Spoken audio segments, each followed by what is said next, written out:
bang kailangan nyo? Gabing-gabi nang bubulabog kayo. Umalis na kayo, ha? Kung hindi, ipapabaranggoy ko kayo. May mensahe lang yung amo namin. Ha? Para kay Lani. Ha? Sino ba kayo? Mga tauhan kami ni Boss Oka, yung may-ari ng Pasugalan. May utang ho sa amin niya si Lani. Paano nagkautak sa inyo yung hipag ko? At magkano ang kulang niya sa inyo? 200,000 ang utang ni Aling Lani sa amin. Ano? Sa dahil sa pagsusugal. 200,000. Lani, totoo ba yung mga sinasabi nito?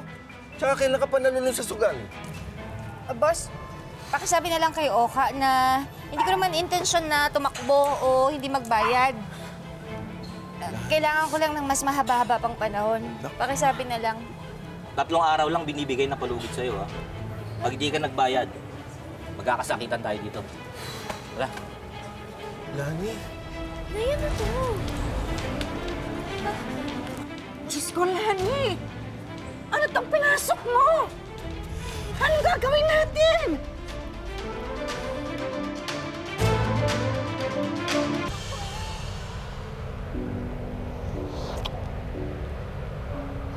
What's the matter? I think it's getting too intense na. Akala ba gusto mo ako? Anong problema? Nino, of course I like you. Pero baka we're getting too drunk. Ilang months na tayo nagde-date. Don't lead me on if you just wanna play with me. Sabihin mo na lang sa akin kung word ka na sa akin and you just want someone else. Nino, it's not like that. I like you. But I just can't do this now, okay?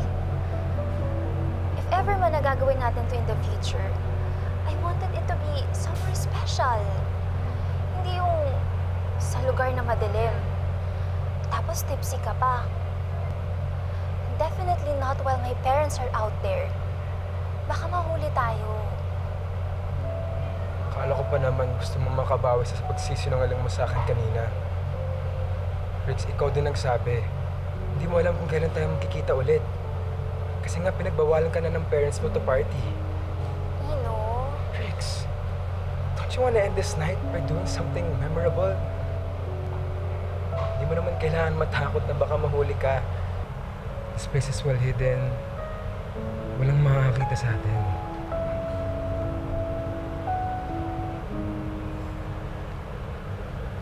Trixie, where are you? I'm really sorry, Ino. Hindi ko talaga to kaya gawin. I'm sorry. Trixie, wait!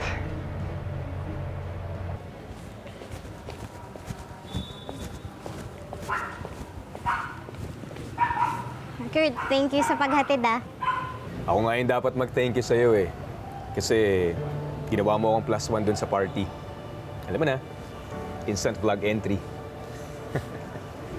Alam mo, pag di mo ko inaasar o binubuli, okay ka naman eh. Sige, hayaan mo. Bukas na bukas, back to normal ulit tayo. Ibubuli na lang kita ulit. Loko-loko. O sige na, ingat ka. Good night. Sige, gusto rin ako. Bye-bye. Good night. Good night.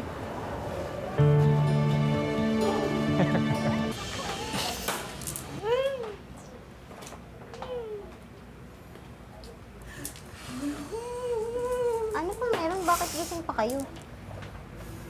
Anak, maupo ka. Kailangan mo ring malaman to. May malaki tayong problema.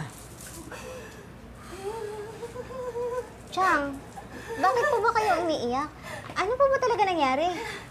Naku, Lilit. Etong magaling kong asawa, matagal na palang lulus sa sugal to. Eh, kasi nga desperado na ako eh! Alam mo, Desperado na ako kasi nga hindi naman masaya-senso itong buhay natin. hindi ka na naubusan ng katwiran eh, ha? Kaya ba naubos lahat ng ipon natin dahil dyan sa madyong na yan, tsaka yung tongits na yan? Kasi nga hirap na ako.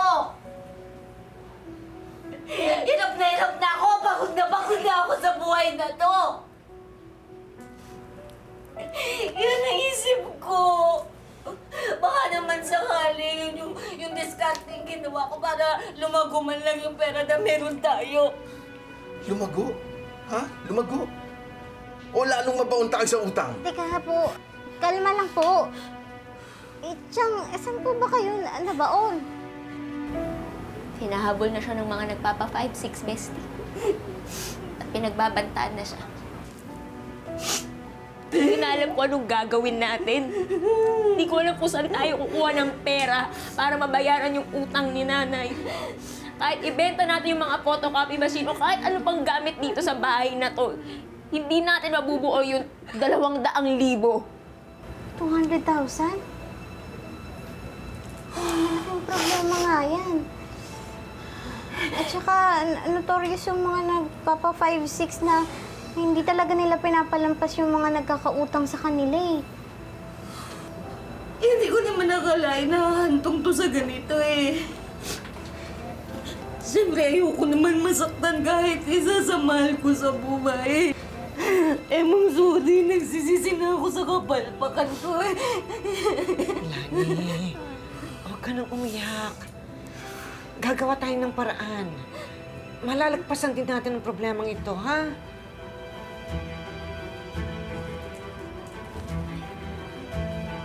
Chang, may konti po akong naipon eh. Gamitin nyo na lang po muna yun para makabawas dun sa utang nyo. Huwag po kayong mag-alala. Hindi po namin kayo papabayaan. Isang pamilya po tayo.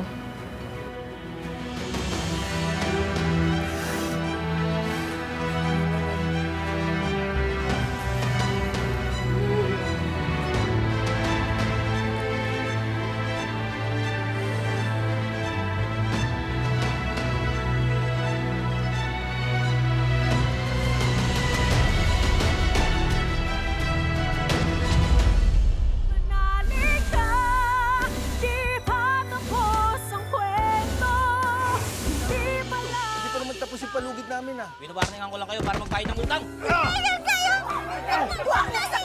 Magkakonduct kami ng surgical procedure para bumalik sa normal alignment ng bone niya. Promise ko po, sir, babayaran ko po kayo. Kahit na may interest pa. Kayo na lang po talaga yung pag-asa ko eh. Well, I guess you deserve to know the truth. Humiram siya ng malaking halaga and then bigla na lang dumisappear na hindi nagbabayad. I'm sorry, Attorney Lilet. Pero hindi kita mapapautang ng pera ngayon.